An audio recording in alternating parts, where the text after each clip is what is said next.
Está mais um dia na presença do Senhor e eu creio que você também está. Amém? Nós vamos ver a palavra que se encontra lá no livro de Atos, capítulo 2, a partir do versículo de número 42. Atos, capítulo 2, a partir do versículo 42. Uma palavra mais voltada para o ensino, mas no fim do culto Deus tem consolo para a sua vida. Glória a Deus, aleluia. Eu recebo a palavra, no fim do culto Deus traz o bálsamo para o seu coração e o vigor, amém? Atos capítulo 2, a partir do versículo de número 42. Glória a Deus. Sim, eu amo a mensagem da cruz. Quero viver o amor proclamar. Preparei eu também minha cruz. É por uma coroa tocar. Quem encontrou, diga amém? Quem não encontrou, diga misericórdia.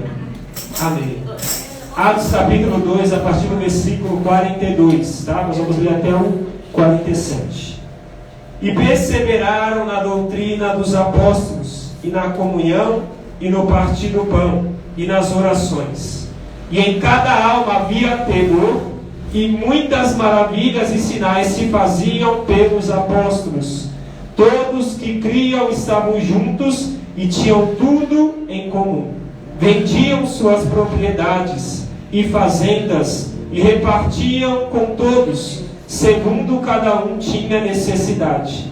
E perseverando unânimes todos os dias no templo e partindo pão em casa, comiam juntos com alegria e singeleza de coração, ou pureza de coração, ou simplicidade de coração, louvando a Deus e caindo na graça de todo o povo. E todos os dias acrescentava o Senhor à igreja aqueles que haviam de salvar. Aleluia. Irmãos, essa mensagem já tive a oportunidade de ministrar aqui, mas no dia que eu ministrei só tinha Pedro, Tiago e João, Pai, Filho e Espírito Santo. Glória a Deus. Mas agora está os apóstolos. Agora está todo mundo, em nome de Jesus. Amém? O tema dessa mensagem é os pilares de uma igreja que cresce corretamente. De antemão, preciso ressaltar o que é igreja, ou o que significa igreja. A palavra igreja ela aparece primeiramente em Mateus capítulo 16, quando Jesus ele está interessado em saber quem ele era para os discípulos. Mas antes, ele pergunta: quem diz os homens que sou? Os discípulos respondem: uns dizem que é Jeremias, outros João Batista, outros Moisés, ou um dos profetas. Mas Jesus ele não tem interesse de saber quem está lá fora o que pensa sobre si, o que pensa sobre ele. Porque quem está lá fora tem uma mentalidade deturpada pelo pecado e não foi iluminada pelo Espírito Santo. Mas a preocupação é: quem está ao meu lado, você entendeu quem realmente eu sou?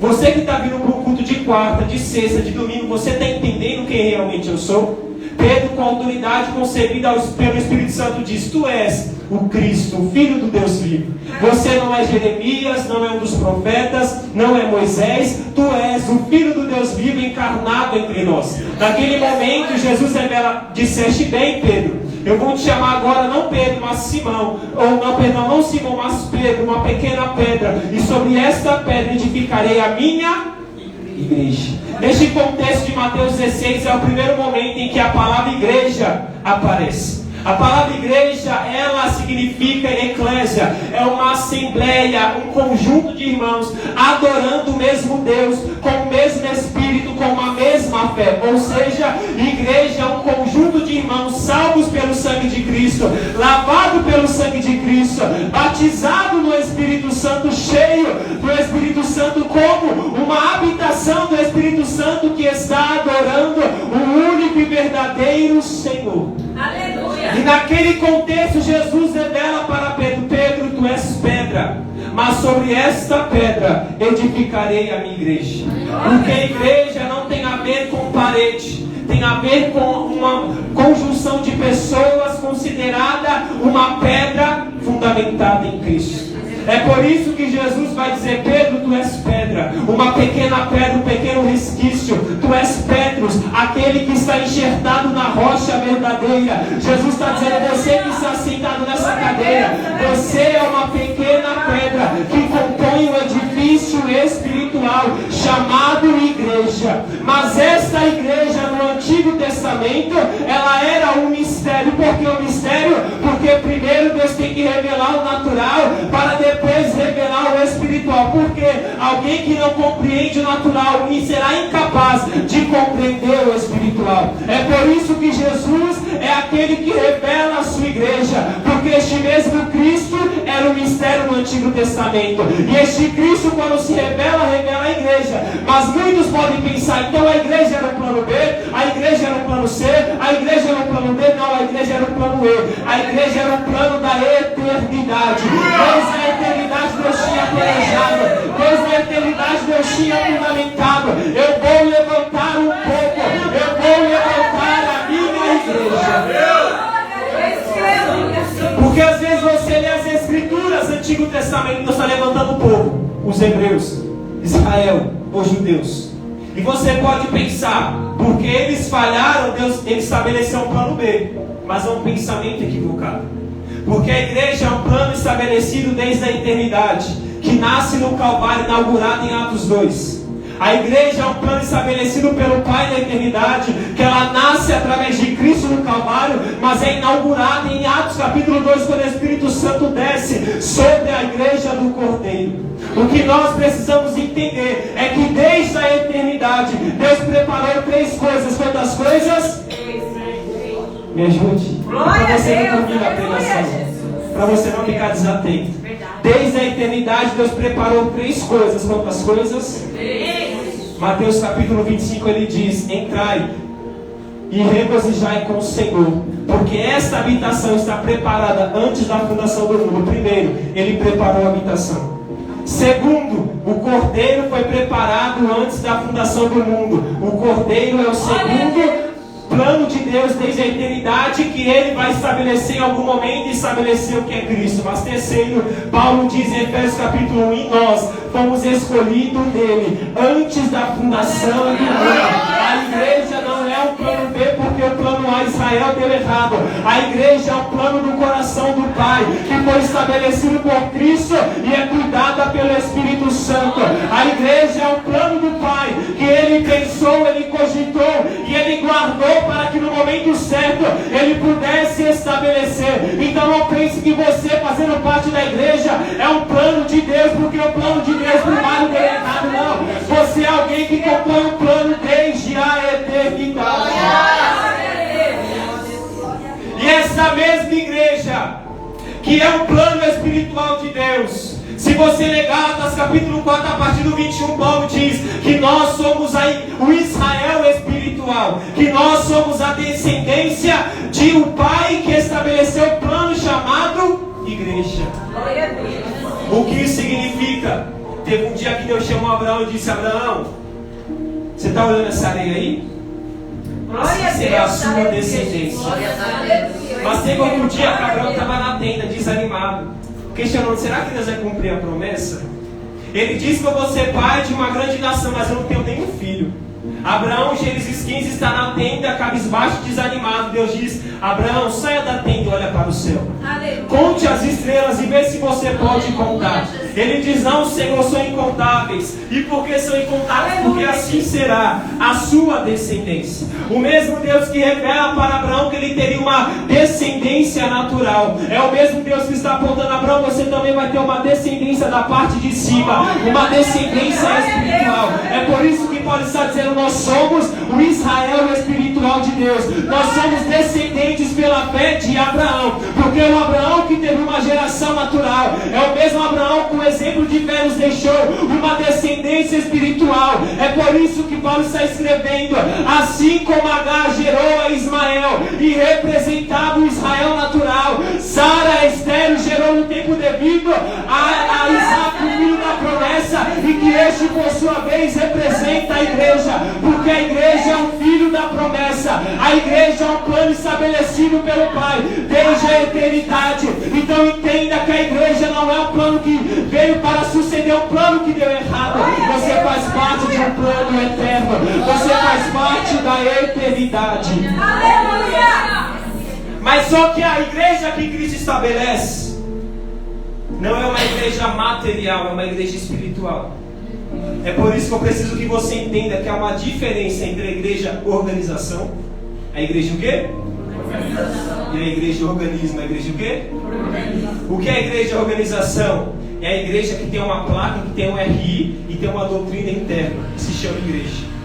E nessa igreja você vai desenvolver pessoalmente a sua vida espiritual. Então você vem para o culto na quarta, na sexta, no domingo. Essa é a igreja organização. Mas só que aqui do lado tem outro ministério, uma outra igreja organização. Tem uma placa, tem uma doutrina, tem um RI, e quem entrar lá ou quem entrar aqui tem que seguir. Então toda a igreja ela parte de uma organização. Mas só que os santos que estão aqui do lado e os santos que estão aqui formam um único organismo. É por isso que quando Jesus volta, Ele não volta para buscar organização. Ele não vai voltar para buscar a placa de uma igreja. Ele não vai vir buscar uma denominação específica. Ele vai vir buscar um organismo.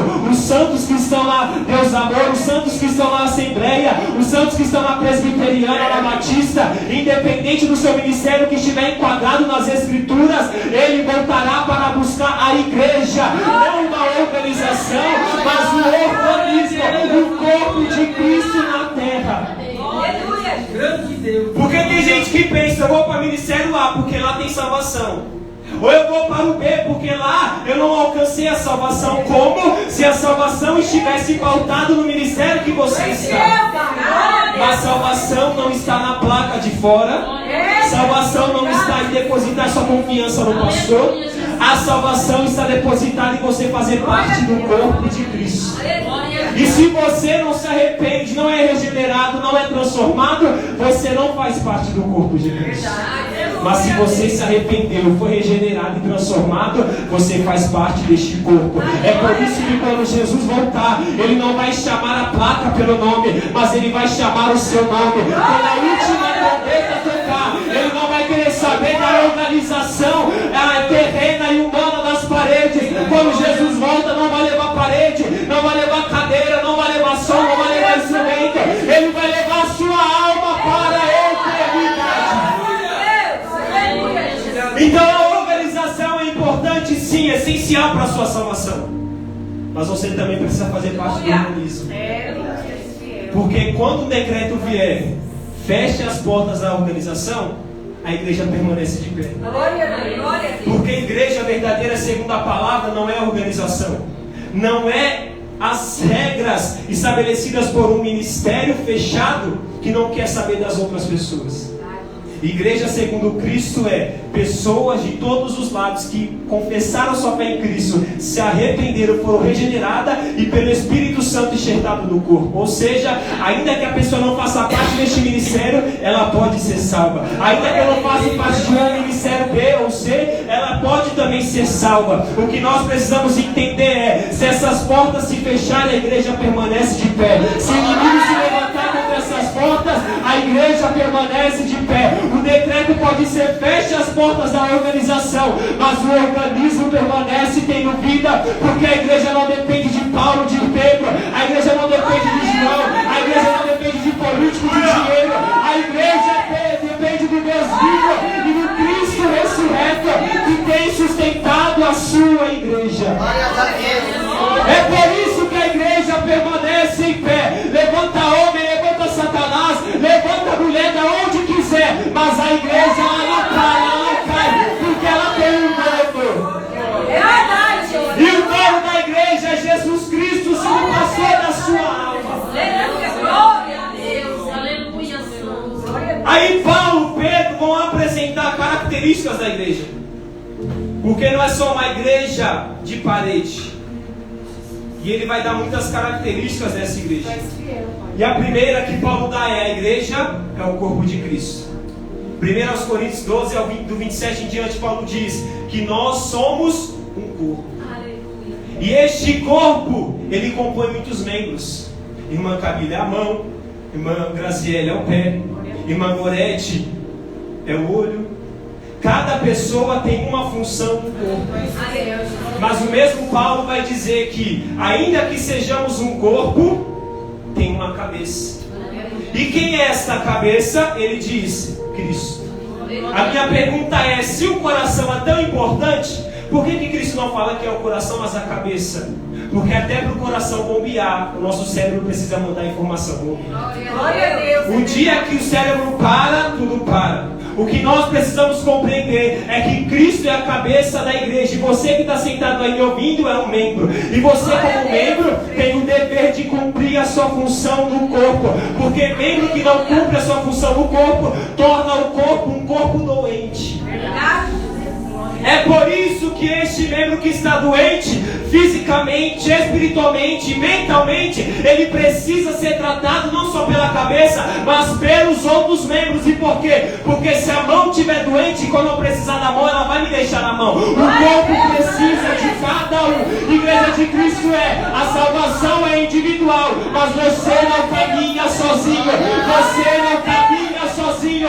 A obra de Deus, você precisa dos seus irmãos do seu lado. Você não pode querer resolver tudo sozinho. Você não pode querer fazer tudo sozinho. Porque grande é a seara, mas poucos são os seguidores.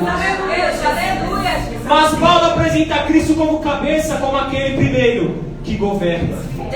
Cristo é o governante da igreja.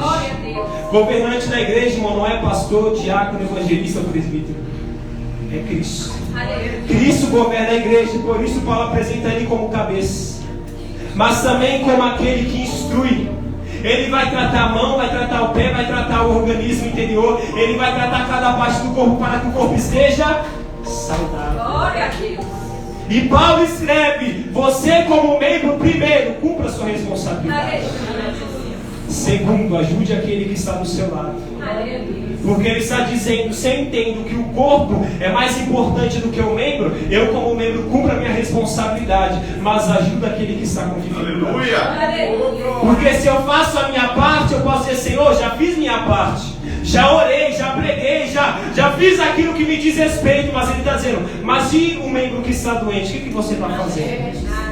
E o membro que está num caso, no casamento, na história, na família, como eu e você pode ajudar?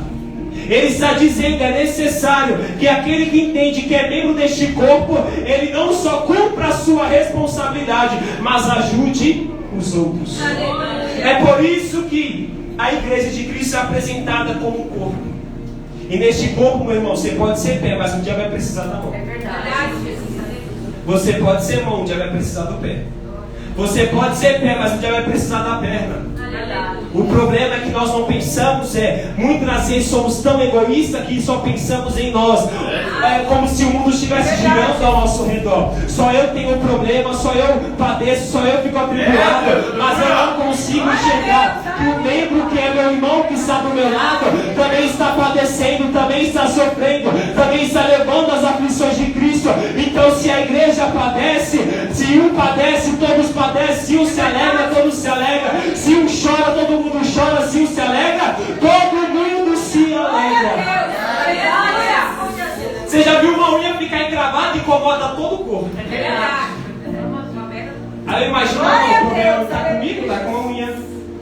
Mas só que o problema da unha vai te afetar se ela não for tratada. É por isso que nós precisamos compreender que dentro de igreja, o que predomina não é soberba e egoísmo, é humildade e simplicidade. Aleluia! Porque no ambiente de igreja, irmão, muitos são feridos em ambiente de igreja.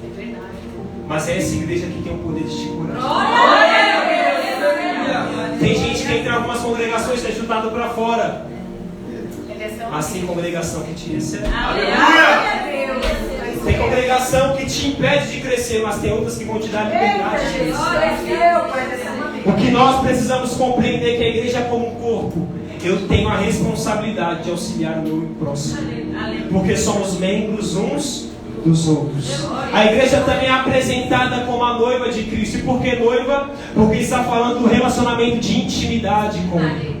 Está falando de alguém que é um noivo e ele está preparando a sua noiva para em algum momento tocar a última trombeta e a sua noiva se encontrar com ele. Não de qualquer maneira, mas lavada, remida, purificada, santificada. Quando Paulo apresenta a noiva de Cristo, a igreja de Cristo como uma noiva, está dizendo sobre o relacionamento mais íntimo de amor. Porque qual é o relacionamento mais íntimo entre um homem e uma mulher? O de conjugal. É por isso que ele está utilizando da mesma forma para apresentar a igreja de Cristo como uma noiva e o Cordeiro de Deus, que é Cristo como noivo. Em algum momento ele vai trazer a glória dele, a presença dele. Ele vai tocar pela graça de Deus em nossas vidas a última trombeta e nós vamos poder viver uma eternidade gozando da intimidade com ele, como uma noiva e um noivo, uma noiva. É por isso que Paulo está apresentando, é por isso que João está dizendo em Apocalipse 21:9 que esta é a noiva de Cristo, com ele buscará. É por isso que ele também escreve em Apocalipse 22: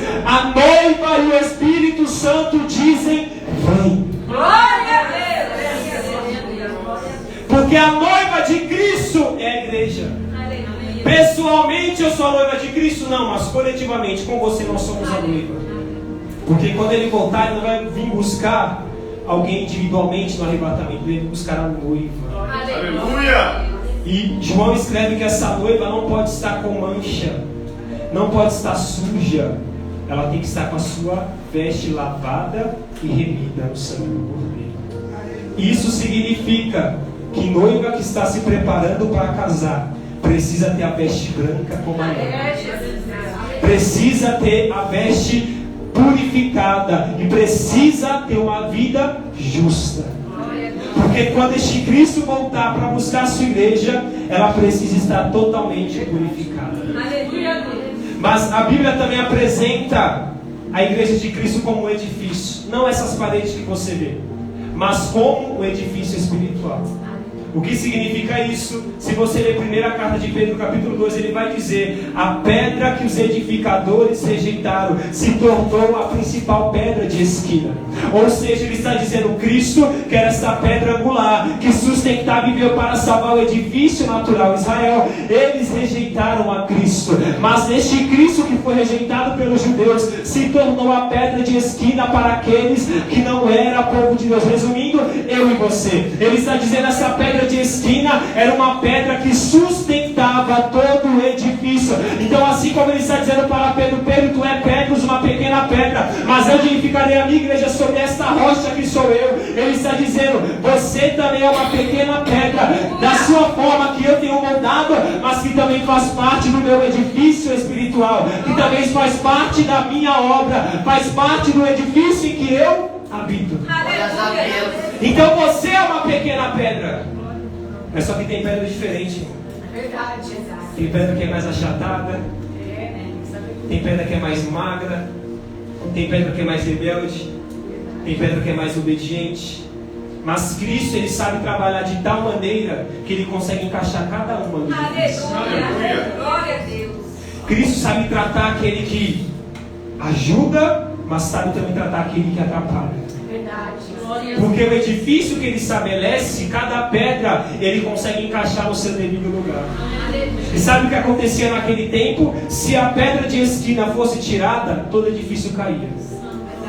Isso significa que a igreja depende de Cristo. Aleluia! Porque o dia que o Bruno foi embora, que o irmão foi embora, que alguém foi embora, o edifício permanece, porque não depende do Bruno, não depende de ciclano, de fulano. O edifício depende de Cristo. É por isso que quando tem Cristo no edifício, tem vida, tem palavra, tem vida, libertação, transformação. Ele está dizendo: você é uma pedra preciosa no meu edifício e eu não vou abrir mão.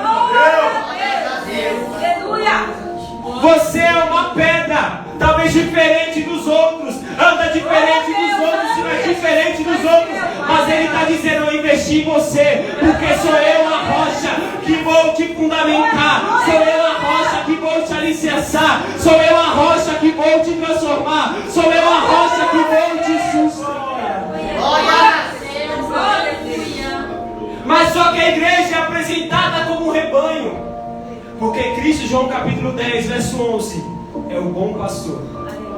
Hebreus e 1 Pedro, ele é o sumo pastor. Glória a Deus. Sabe o que me chama a atenção nisso, irmão? Nós somos ovelhas de Cristo.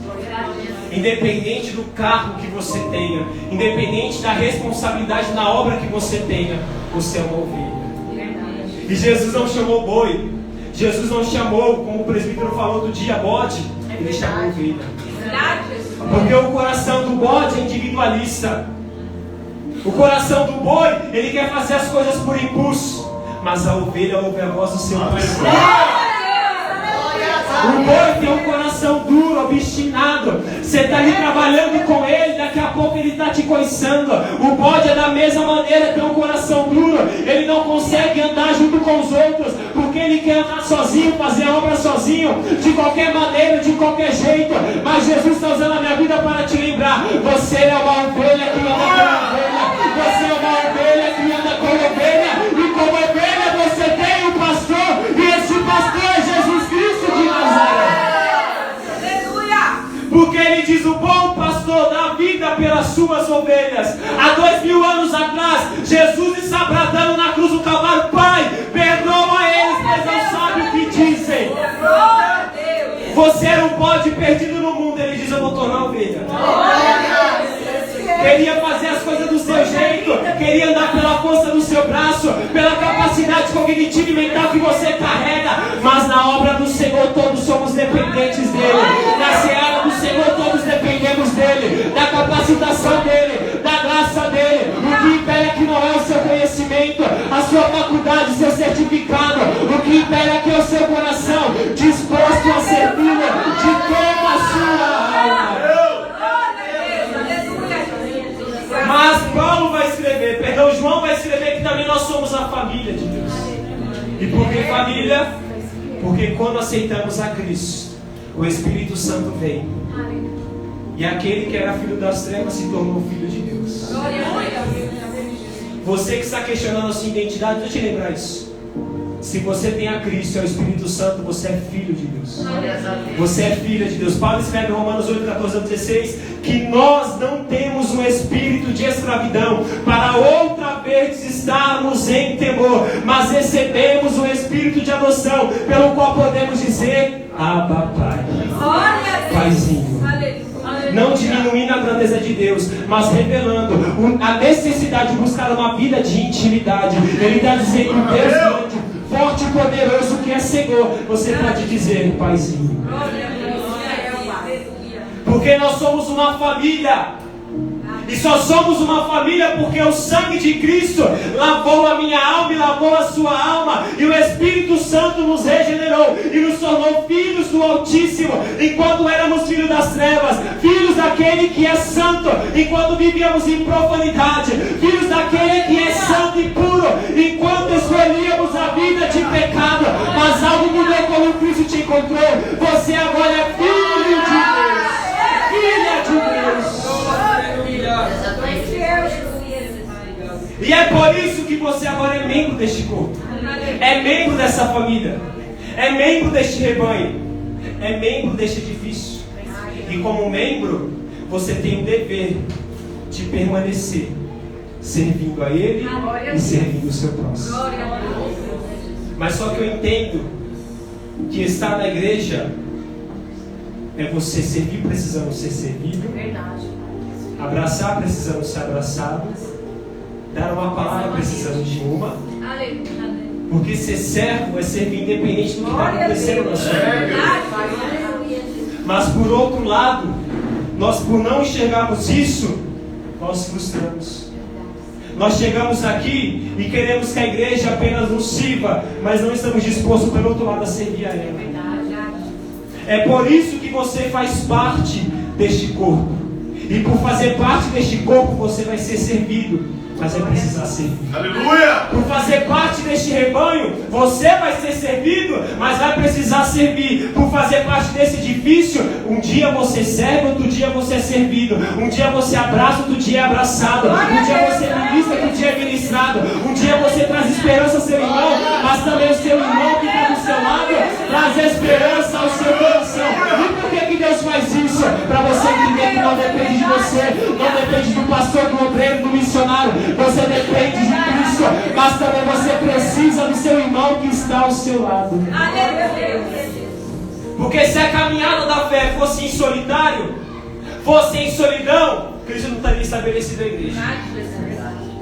Se você pudesse cultuar na sua casa e ser salvo na sua casa, Ele não tinha estabelecido igreja. Ah, mas eu sou igreja, irmão. Você não é igreja.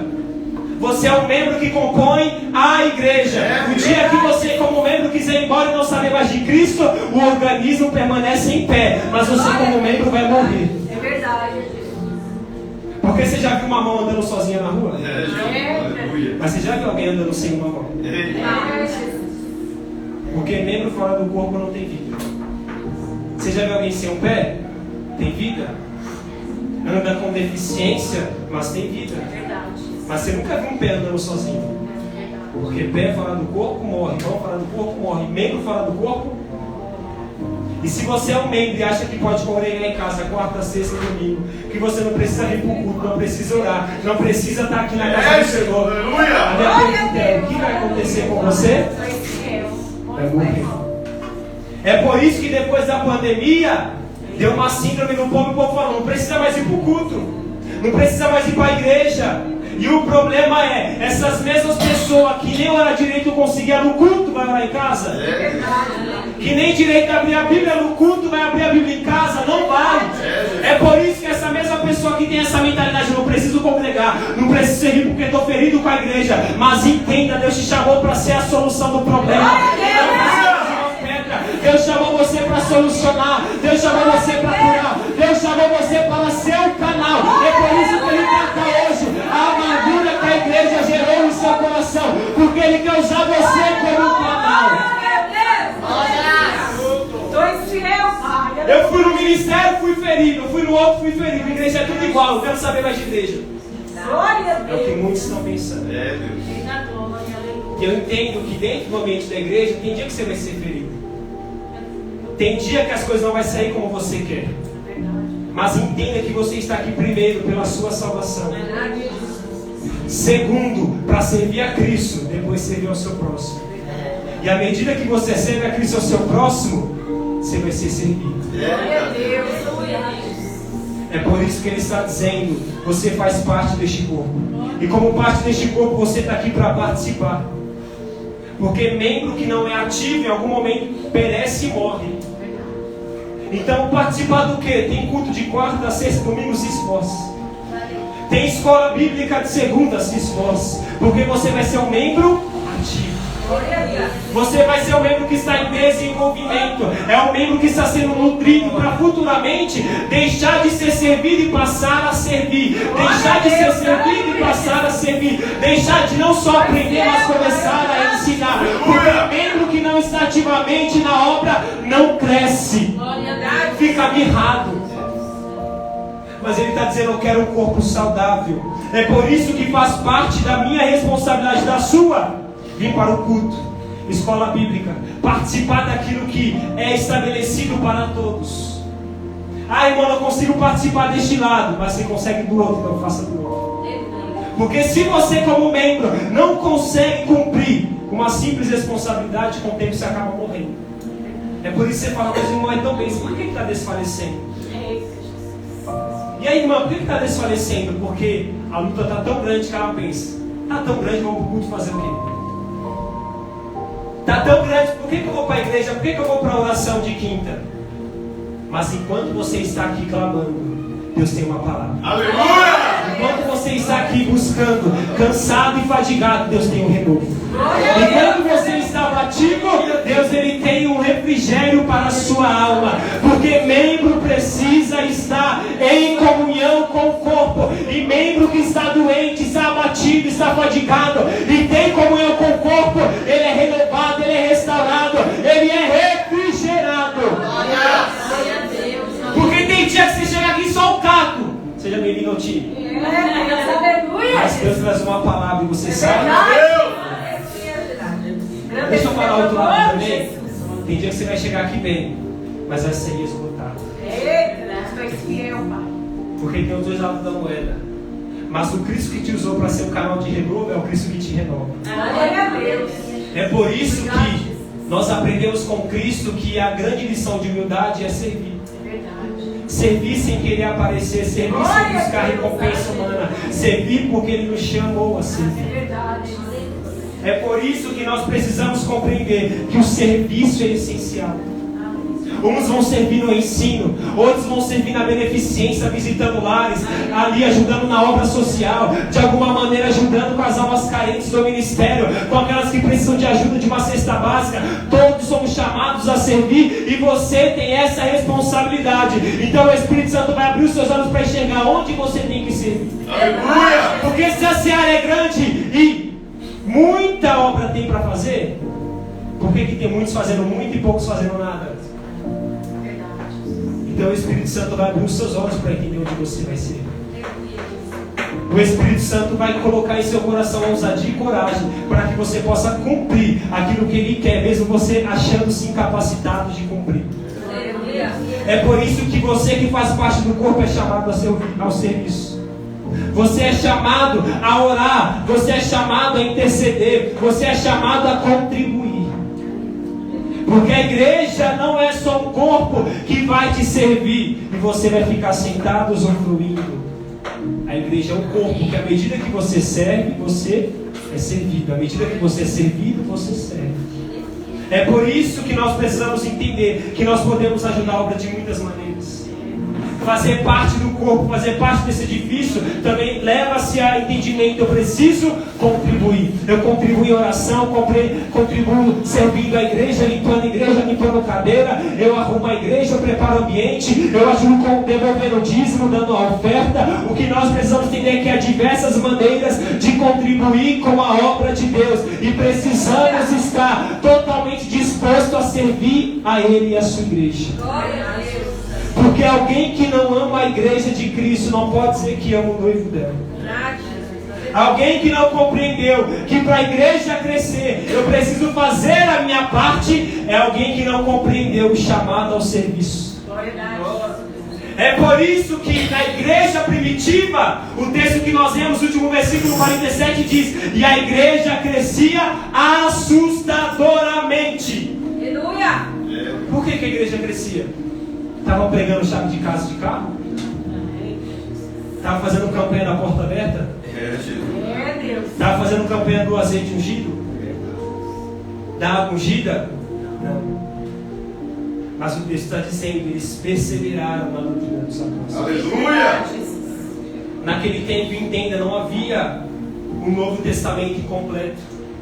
Por que a doutrina dos apóstolos era tão fundamental? Porque eles eram uma Bíblia ambulante. Eles pregavam aquilo que Cristo ensinou. Porque se não tem o Novo Testamento ainda totalmente completo, eles precisam de alguém para guiá-los. É por isso que eles estão dizendo: perseveraram na doutrina dos apóstolos. Então a doutrina dos apóstolos basicamente é a palavra. Glória a Deus. Quando eles estão perseverando na doutrina dos apóstolos, o que significa? Eles estão perseverando em andar na sã doutrina. Eles enxergam aquilo que é errado, mas permanecem na verdade. Eles enxergam a mentira, mas permanecem naquilo que é da vontade de Deus. Porque compreenderam: nós precisamos perseverar na doutrina dos apóstolos. Precisamos perseverar na verdade. Mas irmão, está difícil, a tribulação está chegando. O inimigo está entrando na minha casa, quer destruir meu casamento. Jesus está dizendo: persevere na minha palavra. Persevere na minha palavra. Persevere na minha palavra. Glória a Deus. Glória a Deus. Mas só que alguns têm dificuldade. Porque ele está dizendo perseverar na palavra de Deus é primeiramente entender o que é a palavra de Deus, ou o que ela diz. Mas como que eu vou entender o que a palavra de Deus diz? Primeiro, se eu não estudo ela. Segundo, se tem culto de doutrina eu não venho, se tem aula eu não venho. Sabe quando nós vamos aprender? Nunca. É Deus. Aí vamos andar como muitos que andaram com Cristo, achando que Ele era uma pessoa e sempre ali outra. Mas é necessário perseverar numa iluminação que o Espírito Santo traz da verdade. Porque se não perseverarmos na verdade, quando a mentira bater na nossa porta, vamos aceitar como a verdade. Mas na verdade, por ser uma mentira, vai nos levar à morte. Por isso que Paulo se preocupou tanto em discipular e instruir. Por isso que eles preocupavam-se tanto em depositar é gastar tempo em oração e meditação nas Escrituras para levar a palavra para o povo. Porque eles entenderam, o povo que está fundamentado na palavra, quando estiver sozinho na escola, no trabalho, não vai ceder à tentação. Um povo que estiver fundamentado nas Escrituras, quando o pecado bater na porta dele, ele vai ter estrutura para dizer: vai embora, Satanás, vai embora, pecado, porque eu quero viver uma vida santa. Aquele que guarda a palavra no seu coração, ele tem um pensamento santo, uma vida santa, uma conduta santa, independente de onde esteja. Glória a Deus.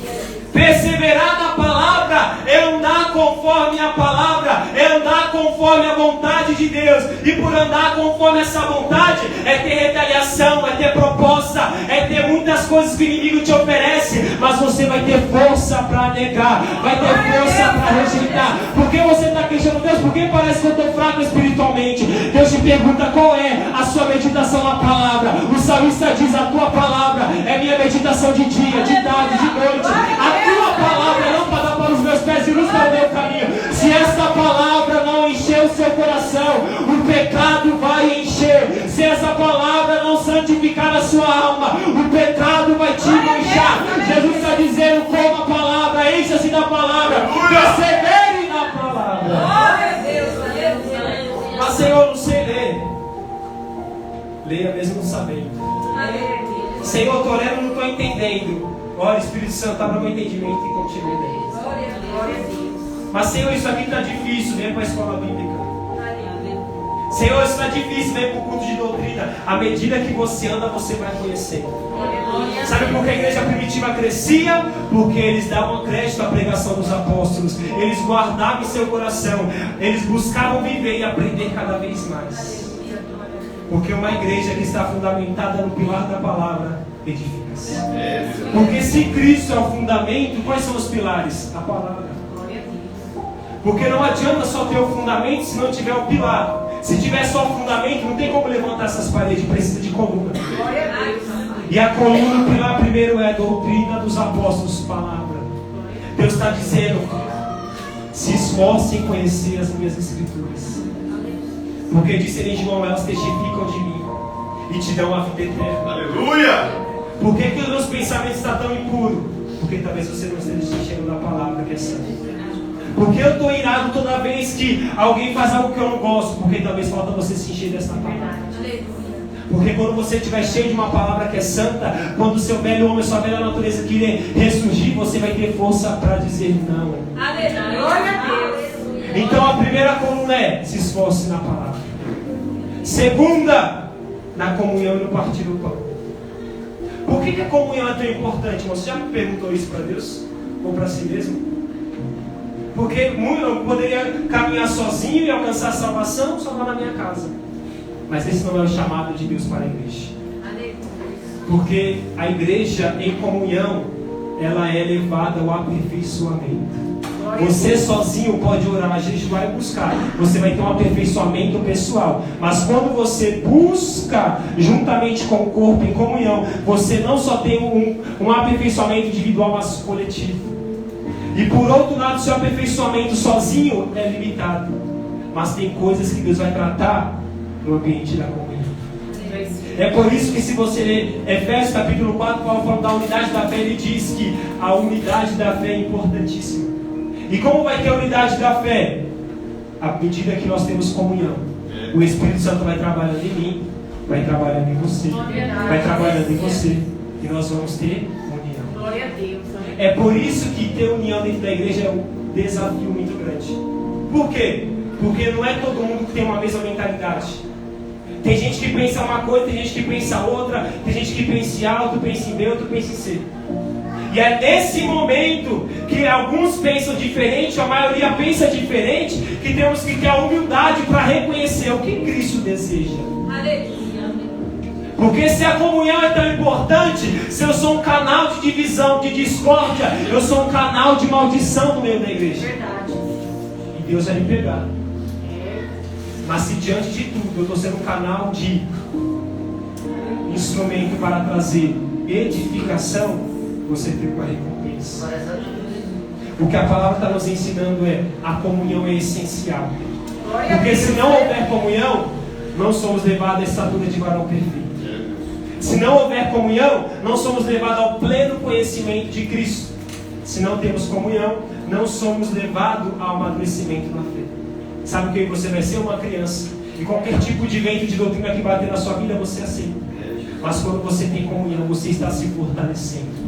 Você é como um bebê gerado que está aqui recebendo leite. A cada dia você vai ser fortalecido. A cada dia você vai ser moldado. A cada dia você vai ser transformado. Aleluia. E comunhão é tão difícil porque eu tenho que abrir mão do meu ego e da minha vaidade. Glória a Deus. Porque Ele disse que nós devemos amar uns aos outros. Ele disse que nós devemos sujeitar uns aos outros. Ele disse que nós devemos perdoar uns aos outros. Ele disse que nós devemos levar as cargas uns dos outros. Não é cruz, é carga. É a tribulação, ajudar o nosso irmão num momento difícil. É estender a mão para aquele que se encontra fraco espiritualmente. Como disse Paulo em Romanos 15. Nós que somos fortes devemos ajudar os fracos. Mas também devemos orar uns pelos outros. Porque Tiago escreve: confessai as vossas culpas uns aos outros. Orai uns pelos outros para que vocês sejam curados. Se você lutar sozinho, você não consegue. Mas é na igreja que você tem cura. Glória a Deus. É na igreja que a sua mágoa vai ser tratada. Glória a Deus. É na igreja que a sua dor vai ser tirada e Ele vai depositar a alegria. Glória a Deus. É no momento de solidão que Ele vai usar um irmão ou irmã para te dar um abraço. Aleluia. E se você não viesse para o culto? E se você não estivesse neste ambiente? Porque é nesse ambiente que você vai ser tratado, sim. É nesse ambiente que vai acontecer coisas que não te agradam, sim. Mas é nesse ambiente que você vai ser levado a quem Cristo quer que você seja. E se você desistir desse ambiente, você está comprometendo a sua salvação. Se você abrir mão da igreja de Cristo, não tenha dúvidas que é provável que Ele abra mão de você. Porque a igreja não salva, mas se você abrir mão do nome velho da igreja dele, quer dizer que você está abrindo mão da salvação que Ele tem na sua alma. É por isso que neste tempo Deus precisa sarar as feridas que a igreja fez dentro de cada um. Porque a igreja é o lugar onde tem mais pecador reunido ao mesmo tempo. Verdade. Você pensa, não, tem a cadeia, tem a Fundação Casa. Todos são pecadores, mas a igreja é o lugar onde tem todo tipo de ex-pecador, com todo tipo de temperamento. E você que é colérico vai ter que lidar com o peso da vida. Você que é melancólico vai ter que lidar com o João da vida. Então você precisa aprender que todos somos diferentes. A forma que pensamos, a forma que se comportamos. Mas o que nos torna um? O Espírito Santo. Porque o Espírito Santo que trabalha no seu caráter trabalha no meu. O Espírito Santo que trabalha e filtra a sua personalidade, trabalha e filtra a minha, para que eu e você cresça em comunhão, para que ainda que tenha pensamentos divergentes, não tenha contenda nem briga, porque nós somos chamados para andar em comunhão, em um só Espírito, em uma só fé. Igreja dividida não cresce, povo dividido não cresce, casa dividida não cresce, mas quanto maior é a comunhão, o partir do pão, quanto maior é o alinhamento entre os corações, maior será a vitória, maior será a vitória do Senhor. Glória a Deus. Mas também tem algo importantíssimo, outro pilar, oração. Uma coisa que nós entramos em concordância é quão difícil é você despertar um povo para orar. Quão difícil é você fazer a pessoa entender a importância que é orar. Porque às vezes na cabeça da pessoa, tudo bem não orar hoje, tudo bem não vir para a oração, tudo bem não vir para o culto, não orar no culto, não buscar Deus em casa. Mas quando a igreja se reúne para orar, com um só propósito, a vitória é certa. Aleluia. Porque quando nos reunimos para orar, Os céus estão abertos para ouvir a nossa voz. E quando o céu olha para nós e enxerga o mesmo propósito no coração, o mesmo desejo no coração, o céu desce na terra, enche a terra da sua glória. É por isso que em Atos capítulo 2, a Bíblia diz que cumprindo-se o dia de Pentecostes, os discípulos estão lá 10 dias orando, e orando cada um com um propósito? Não, orando unanimemente. Nós queremos o Espírito Santo, nós queremos viver a promessa, nós queremos, nós ansiamos. Mas no 10º dia, cumprindo-se o dia de Pentecostes, eles viram línguas como repartidas de fogo, desceram o Espírito Santo como um vento impetuoso e encheu toda a casa, e todos foram cheios do Espírito Santo de Deus. Glórias a Deus. Porque uma igreja que está orando unânime com o mesmo propósito é questão de tempo para o Espírito Santo cumprir a obra. Glória a Deus. Mas uma igreja que está dividida, ora, busca, sobe monte, desce monte. Mas se não tiver um posicionamento de quem está dentro, a igreja não flui. O que o Espírito Santo está dizendo é a oração, como corpo, serve para alinhar o corpo com Cristo. Serve para despertar o corpo com Cristo. Senhor, por que eu estou me sentindo fraco espiritualmente? Você está orando? Por que eu estou sentindo que eu estou começando a desfalecer espiritualmente? Você está orando? O Espírito Santo, ele hoje, ele quer te renovar espiritualmente. Glória a Deus. Porque você, pela fadiga, pela tristeza, pelo abatimento, nem dobrado o seu joelho para orar, você tem orado.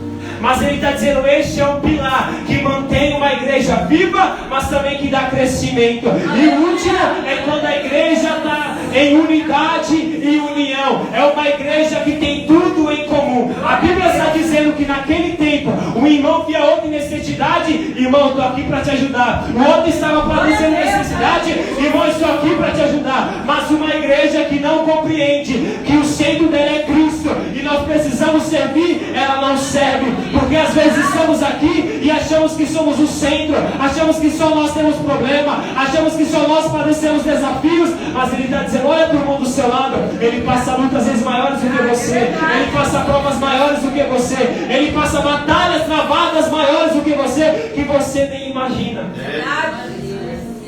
Aí se Deus te mostrasse, você ia falar, não Deus, é melhor servir Ele mesmo. É por isso que enquanto predomina a humildade, o corpo cresce. Enquanto temos um coração unânime, o corpo cresce. Mas quando um quer aparecer mais do que o outro, crescer mais do que o outro, fazer mais do que o outro, para aparecer em seu centro, o corpo começa a dispersar. O corpo começa a atrofiar. O corpo começa a ficar doente. Mas Jesus tem cura para o corpo. Aleluia. Jesus tem refrigério para o corpo dele. Talvez você é um membro que está questionando, Deus, onde que eu sirvo, onde que eu faço? Ele vai abrir seus olhos para você entender. Talvez você é um membro que caminhou em muitos ministérios e foi entristecido por muitos ministérios, mas Jesus está dizendo, a minha igreja não é perfeita, mas eu sou. Aleluia. Tu és fiel, Pai. E eu te chamei para ser diferente daquele que te fez. Glória a Deus.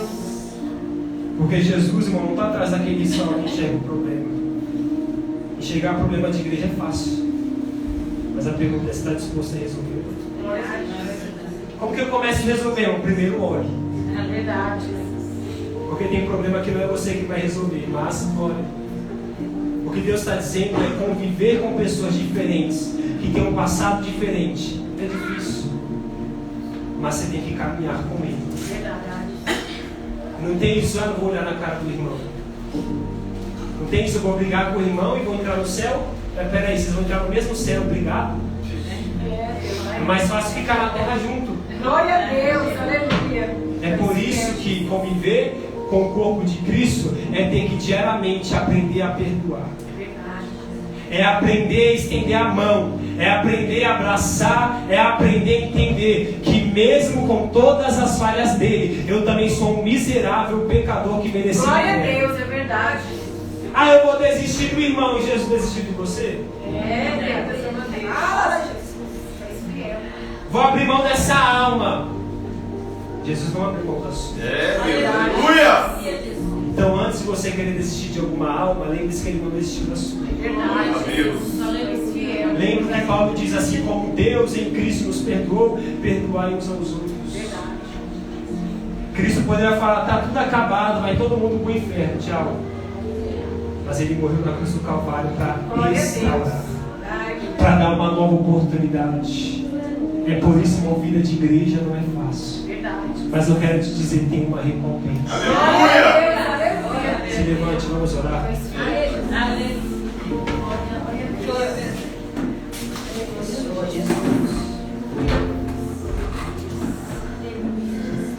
Então, irmão, não negocie a palavra de Deus. Não negocie a comunhão com o povo.